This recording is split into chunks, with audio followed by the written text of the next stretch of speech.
Form भरत असायचा आणि जवळपास या भिवंडी लोकसभेवर 9 वेळा आतापर्यंत खासदार आपले निवडून आले। स्वर्गीय माजी खासदार शिंगडा साहेब या मतदारसंघातून 6 वेळा निवडून आले। शंकरनाम साहेब एकदा निवडून आले, त्याच्यानंतर लहानू शिडवा कोम निवडून आले।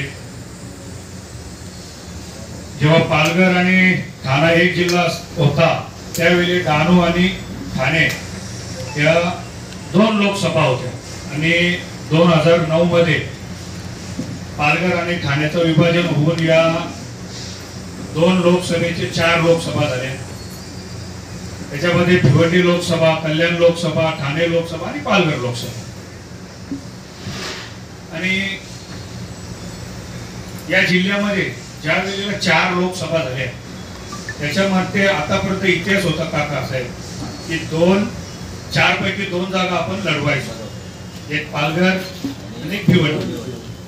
कारण 2009 मध्ये शिंगडा साहेब पालघर मधून निवडणूक लढले, 2014 मध्ये सुद्धा शिंगडा साहेब पालघर मधून निवडणूक लढले आणि 2009 मध्ये सुरेश टावरे खासदार झाले। पुन्हा 2014 आणि 2014 मध्ये विश्वनाथ पाटील लढले आणि 2019 मध्ये पुन्हा सुरेश टावरे लढले।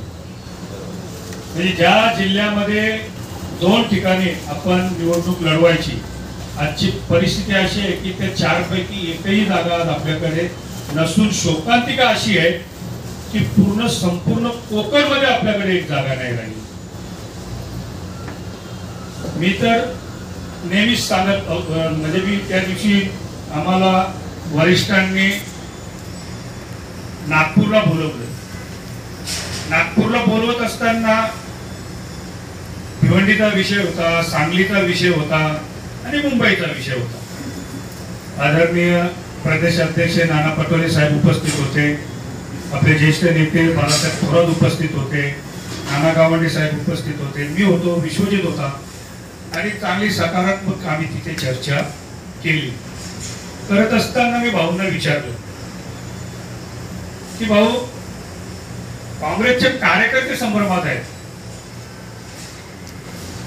की आपले नेते आणि ज्यांच्यावर आपण अत्यंत प्रेम करतो आणि ज्यांना आपण आता देशाचं भविष्य समजतो असे आपले राहुलजी गांधी हे ज्या वेळेला महाराष्ट्राच्या दौऱ्यावर आले तेव्हा लोकांमध्ये वेगळा चैतन्य निर्माण झालं, म्हणजे खुशीचं वातावरण निर्माण झालं। आणि तेही की 2014 मध्ये राहुलजीची आपण बैठक सभा मोठी लाखोच्या संख्येने सोनाल्या ग्राउंडला आपण घेतली आणि त्याच ठिकाणी पुन्हा आपण राहुलजींना त्याच ग्राउंडवरती मुक्कामी आपण आणलं।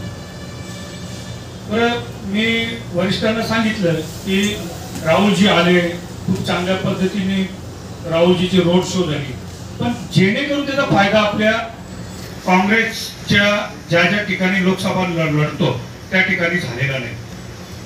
कारण कुठल्या पद्धतीने आपल्याला काही आपले महाविकास आघाडीतील जे काही घटक पक्ष आपल्या सोबत आहेत त्यांनी कुठल्या पद्धतीने ब्लॅकमेल केले हे मला माहित नाही आणि त्याच्यावर आपल्याला काय जायचंही नाही।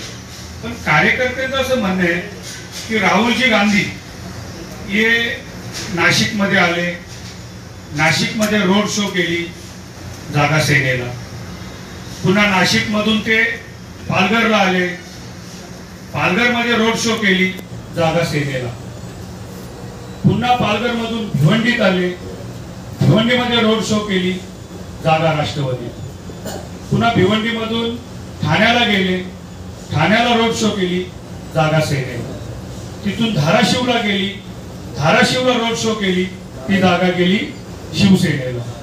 तिथून राहुलजींचा जो समारोप होता, जे 4 महिने जो राहुलजींनी भारत जोडो न्याय यात्रा केला त्याचा समारोपचा जो भाषण केला तिथे सुद्धा अरविंद सावंत, तीही जागा शिवसेनेची। म्हणजे कार्यकर्त्यांच्या संदर्भात असा झाला की राहुलजी गांधी साहेब येऊन सुद्धा आपल्याला या ठिकाणी न्याय देऊ शकलं। तेव्हा आपण मी तर खरं तर आपले